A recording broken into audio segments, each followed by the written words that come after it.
Lipton Tea and Lipton Soup present Inner Sanctum Mysteries, starring Lee Bowman.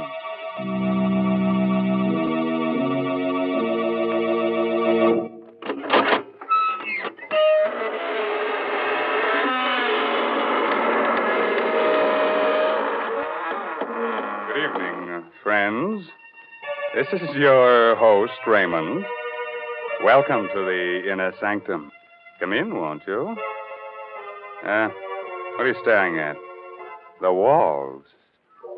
Well, you know that old saying about walls having ears. Well, these walls have eyes and a nice assortment of fingers and hands. One of them has a heart, but you can't beat that.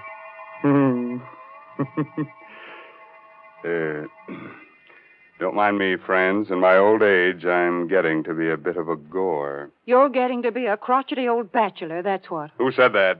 Oh, Mary Bennett. Hello. Tell me, Mary, do you think I should get married? You know, I used to have a girlfriend, but she threw me over. She was a vampire. She said I wasn't her blood type. Oh, Mr. Raymond, please, what a silly thing to say. More and more, I'm convinced that what you need is a wife. I'd just love to see the way a wife would handle you. Would you send me a wedding present, Mary? I sure would. I'd send you a big supply of Lipton's noodle soup. You know, I'll bet your wife would appreciate that.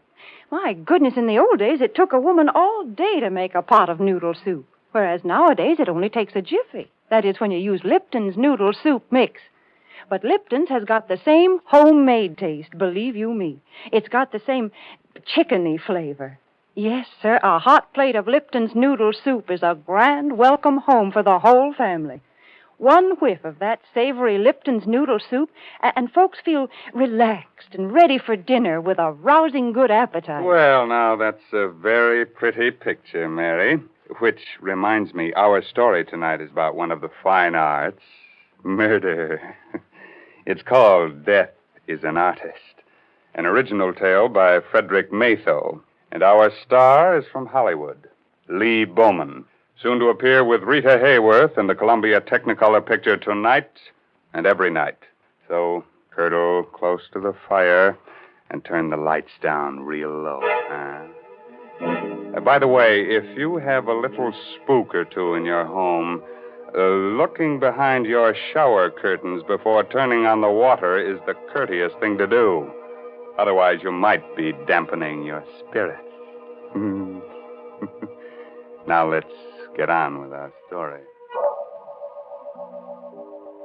I'm Stevie, a reporter. I'm what's called a police reporter, because I hang around police stations for my stories. But tonight, I'm the best reporter in the world, because I've got that kind of a story that's only given to one writer in 1,000, once in a lifetime. This story begins with the end of a man's life. Yesterday, an old man living alone with his 5 cats on an abandoned barge under the Brooklyn Bridge cut off the heads of 4 of his cats, then expertly slit his own throat from ear to ear. At 6 o'clock on the morning we got the flash about this old man, I was playing cribbage with Mike, my police pal, at the station house squad room. Burke, the desk captain, was snoring his head off. Okay, Mike, there it is. Go, 121 points. That last run made it. You're the luckiest jerk, Stevie. We're both lucky. Not a call the whole night. Sure hate to drive out to anything in this blizzard. Police, 84th Precinct, Brooklyn. What? Yeah. Wait, say that slower. You haven't seen him in a week. His cats ain't around. Oh, but lady... Huh? Blood in the snow. Well, that's different, sure. Yeah, okay, thanks. What's up, Captain? Some dame passes an old barge down the foot of the bridge on her way to work every day. Says an old bum lives there with his cats. Don't tell me I got to rescue a cat now. No, this coot talks to her real polite every morning. But she ain't seen him in a week. Today she goes to look close like, and finds blood in the snow near the door. So... So we go see. Well, probably went south for the winter, huh? Coming along, Stevie? Yeah, but I don't like it. Burke mentioned cats, and I hate cats. And I hate people who keep cats. Well,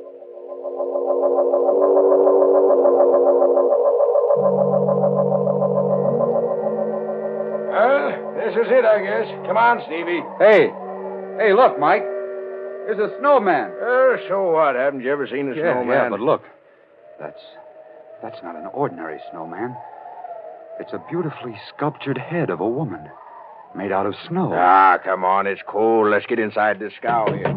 Hey, open up. Open up there. Open up inside. There is blood out here, Mike. Look. See? Here's where the woman's footprints stop.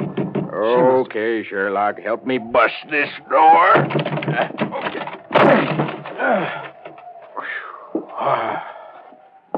Oh, what's the matter with you?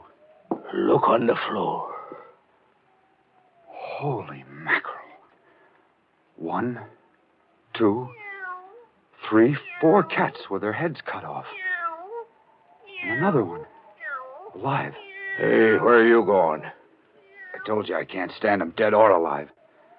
One of them clawed me when I was a kid. Stevie, get a load of this over here on the bed. He did a good job. From ear to ear.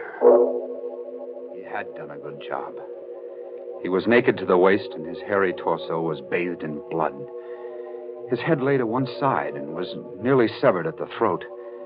His mouth, a strangely sensitive mouth, hung foolishly open in the middle of a matted mass of beard.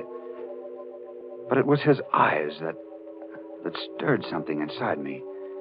They were coal black agates that smoldered with defiance, even in death. They seemed to carry a message only I was meant to see. I turned away and stumbled over a small wooden box. It contained clay fragments. An impulse seized me, and I carried the box outside. What do you want that box of trash for? I'm not sure. I just felt I ought to take it along. Mind? Just junk. These bums collect the screwiest stuff. Come on, I'll drop you off at your paper. You'll get a news beat on this anyhow.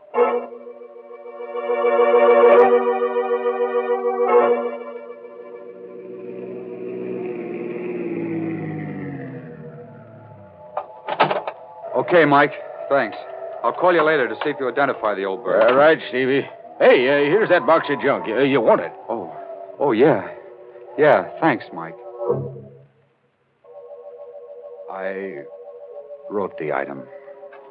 All we could learn was that he was Ivan. No fingerprints on record, no relatives, just Ivan. So he stayed just Ivan to 250,000 readers and to the police. But to me, he was a man who had not yet died. I poked through the rubble of clay in the box, and I was about to throw the whole mess out when a time-blackened metal tag caught my eye. It was the kind of tag used to mark paintings or statues. It read, Agatha, January 2nd, 1924. 20 years ago, today. And below that was a name, Ivan Thorne. The name jangled a bell in my memory. It frightened me. It fascinated me. I rummaged in the box some more. A hunch grew to certainty. Ivan Thorne had been a sculptor. Here was a fragment of clay, a nose. Here, part of a chin. Here, an ear, a woman's ear. And the snow image of a woman's head came to mind. Why did Ivan Thorne, a sculptor of obvious talent, do a head of a woman named Agatha in clay, then on the same date, 20 years later, as a bum, reproduce it in snow and slit his throat? I found the answer in the yellowed clippings of the newsroom morgue. The story of Ivan Thorne was filed under Murders Unsolved. After I'd read the story, I marched into GC's office. Hey, what's up, Stevie? They study the Brooklyn Bridge again? No. You read the item on the old guy I found with his throat cut? Sure. Cut off his cat's heads, then his own, unidentified. Good item. I know who he is. Was. Yeah? Story? Story. You got time to listen? Shoot. Well, this begins in a sculptor's studio off Washington Square on a stormy night long ago. Ivan Thorne and Agatha, his wife, were having words. For the last time, Agatha. Are you really going through with this divorce foolishness? For the last time, yes. I'm tired of living from hand to mouth. I'm tired of your stupid statues. I'm tired of your stupid cats. I'm tired of you. All right. I'll give you the divorce. You can marry Greg Stevens. He'll give you everything you want. But Horace stays with me. I want custody of the boy. The court will decide that. Agatha, I've been working on that head of you for a year. It's good. I think the museum will... Oh, that thing? It doesn't even come close to looking like me. Of course, that head isn't you. It's what I remember you as when I first met you. Ivan, let go of me. You're hurting me. All right. I'll let go of you. But I'm going to finish that head, Agatha. And you're going to help me. I will not. You'll get your divorce. Only if you agree in writing to pose me one day each month for 6 months. I must finish it. 6 months, hmm? And what about Horace? He's away at school all the time. We'll let the court decide a decent arrangement. All right, Ivan, I'll do that. Give me that pen. Here. I, Agatha Thorne, agree to pose for a sculptured head by Ivan Thorne on the first day of each month for 6 months. Signed, Agatha Thorne. There you are. Now, get out. Get out before I break your neck.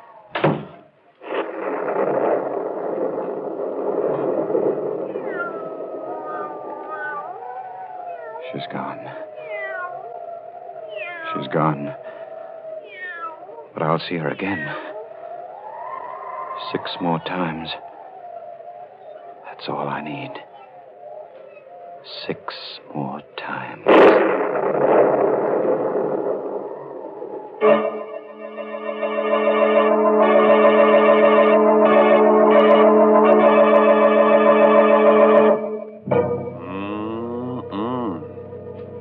Sounds to me like this Ivan guy is working up a neat little catastrophe. Mr. Raymond. Yes, Mary. I got to thinking about that snowman they found. Did you ever make a snowman? Oh, sure, and I cut off his head for a souvenir. Kept it in the icebox over the summer. And you're teasing me, Mr. Raymond. But you know, when I was a child, we used to spend all afternoon making a snowman. And then we'd go in the house for supper with our cheeks red as a frost apple and with a real country appetite. The house was so warm and cozy. Yes, and filled with all the exciting smells of good cooking. You know how children are. They play in the snow and then come in ready to eat you out of house and home.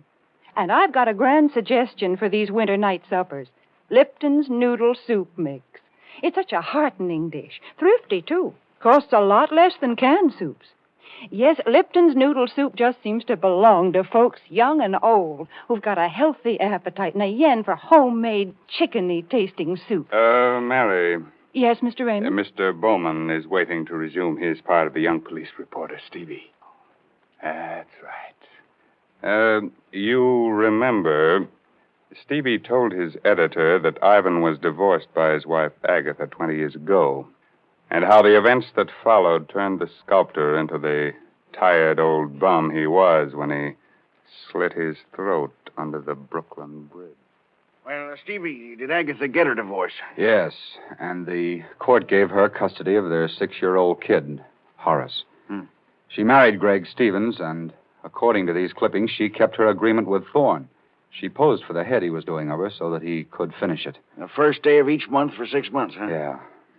How'd he take the divorce and losing his kid and all? Beautifully. So everybody thought.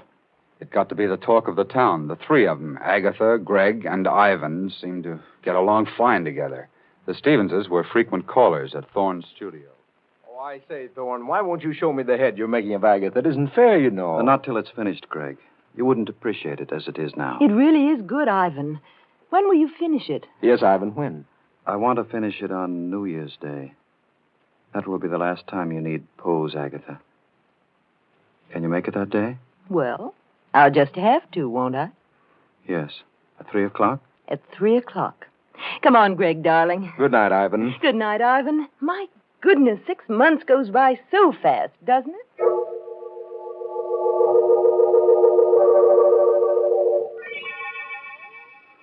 6 months. I gave them 6 months. One day it's over. Monday is the last day she poses for me. One day I'll finish that head. I love her. And for 6 months, 6 centuries, she belonged to that idiot. He took my son from me. You can't hear me, Agatha. Can you? This is you and Clay.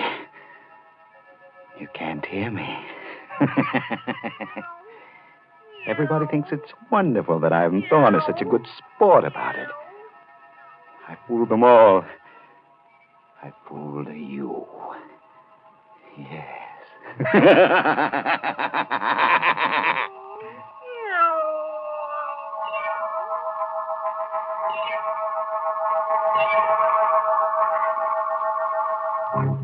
Then he really was out of his mind, Stevie, the Ivan guy. Sure, but with a madman's cunning, he disguised it well. At that point, only his cats knew it, I guess. New Year's Day, 1924, was a howling wintry day. Neighbors later testified to seeing Ivan's massive frame, coat flailing open in the wind, eyes staring, unblinking, as he turned into his building.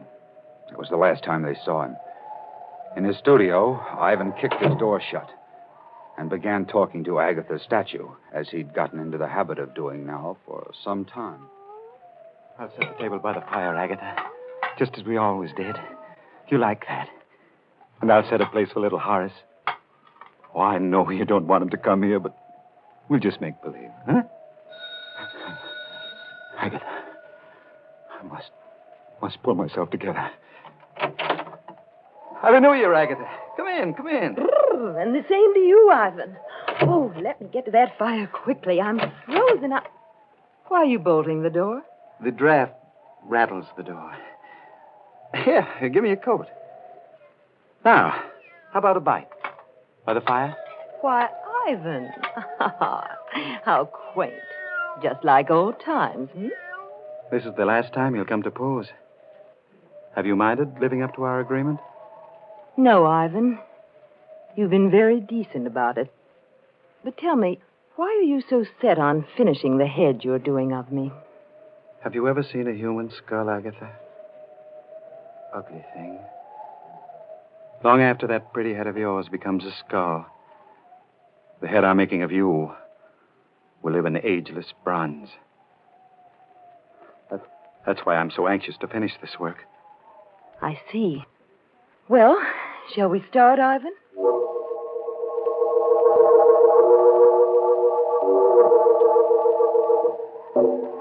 Ivan, you're not working. You're just staring at me.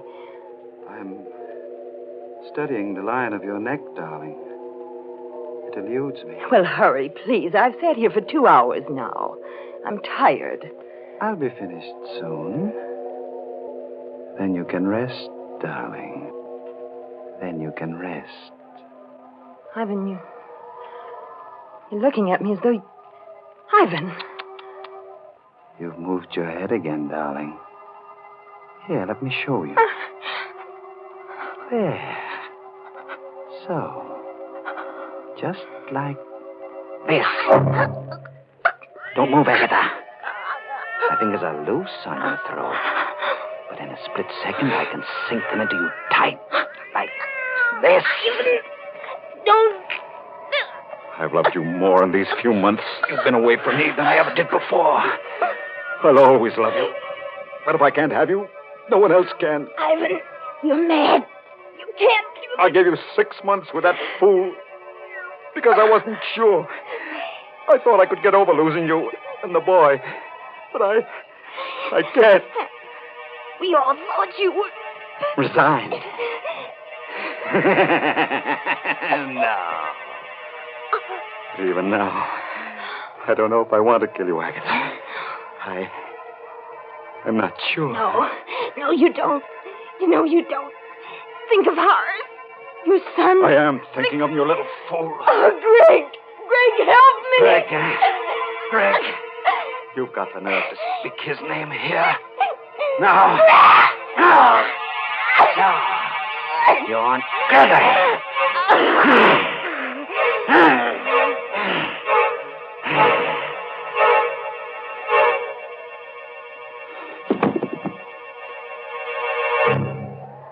Agatha, I did it.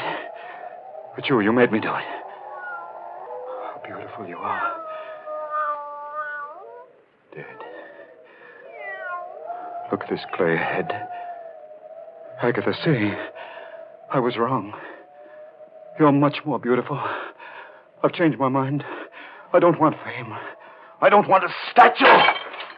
I want you.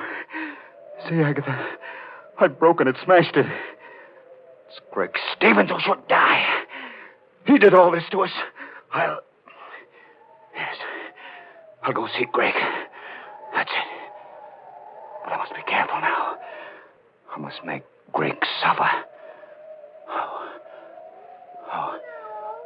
I have it. Yes. He must know that he, too, has lost Agatha.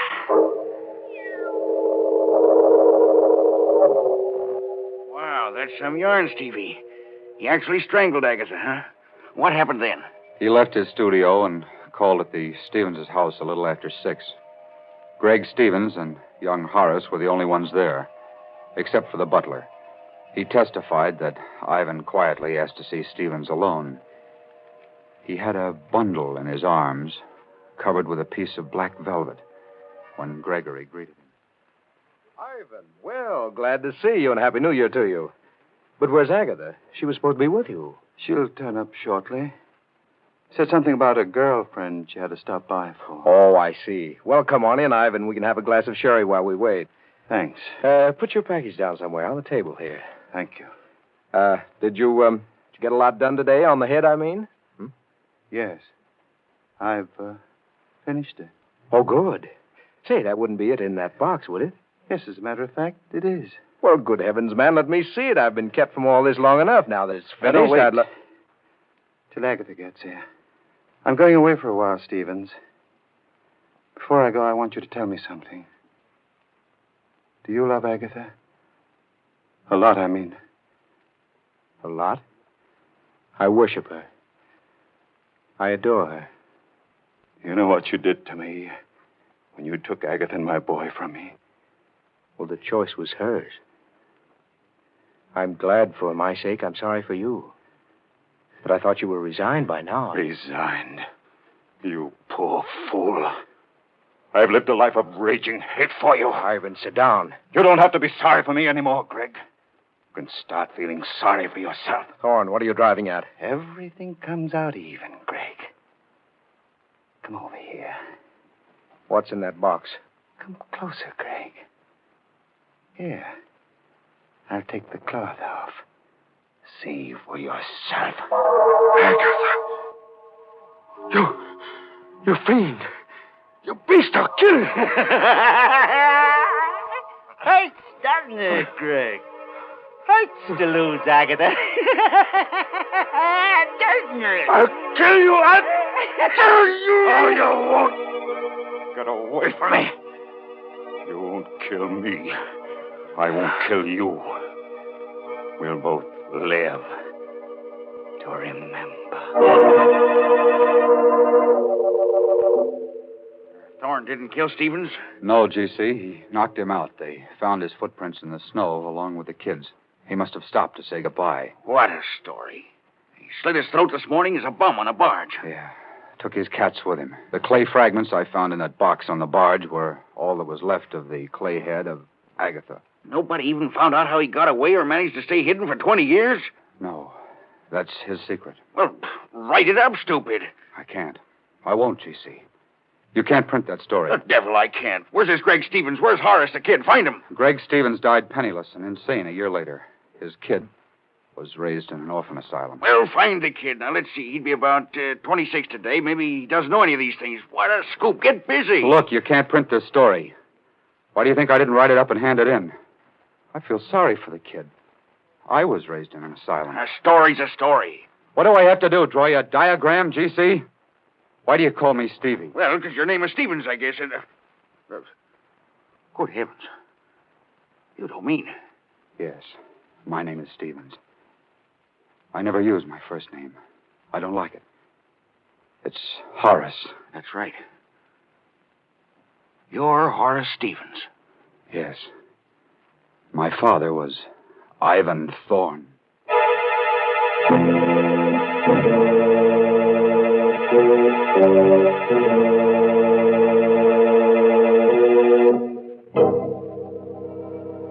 You have a little sculptor in your home. Better take his modeling away from him.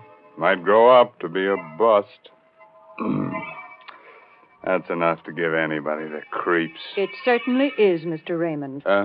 Oh, Mary Bennett. Say, didn't you like our story tonight? Well, it was exciting, all right, but why don't you tell stories about normal, happy people? Of course, folks like that never get murdered or anything, but interesting things happen to them. Nice things, too. Like discovering Lipton's noodle soup, huh, Mary? Well, why not? Lipton's noodle soup is a good way to brighten up a meal, and good meals are a mighty important part of life. So, folks, maybe you've tried other envelope soups, but if you've never tried Lipton's noodle soup, you've got something real nice ahead of you, because Lipton's is the favorite noodle soup of them all. Our moral for tonight is don't drive alone. If you have a car, lucky you, form a carpool. Then, if you should have a flat tire, you'll be among friends on that cold, cold highway. Fun, huh? And Uncle Sam says join a carpool, too. He's not kidding. He says your carpool will help save gas and tires, so look to it, Max. Yes, this month's Inner Sanctum mystery novel is Net of Cobwebs by Elizabeth Sanksay Holding. Oh, yes, and you won't forget to look for Lee Bowman with Rita Hayworth and the Columbia Technicolor picture Tonight and Every Night. Well, now it's time to say goodnight until next week at the same time when Lipton Tea and Lipton Soup again present another Inner Sanctum mystery directed by Hyman Brown. Good night. Pleasant dreams.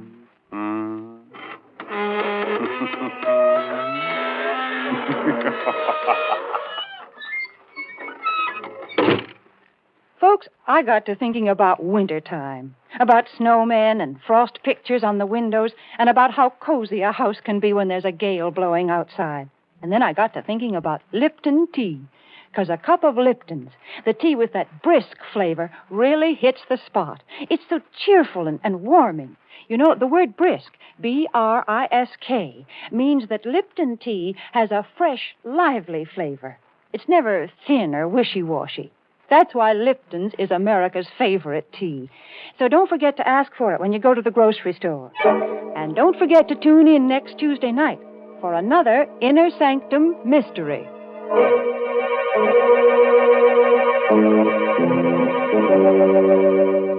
This is CBS, the Columbia Broadcasting System.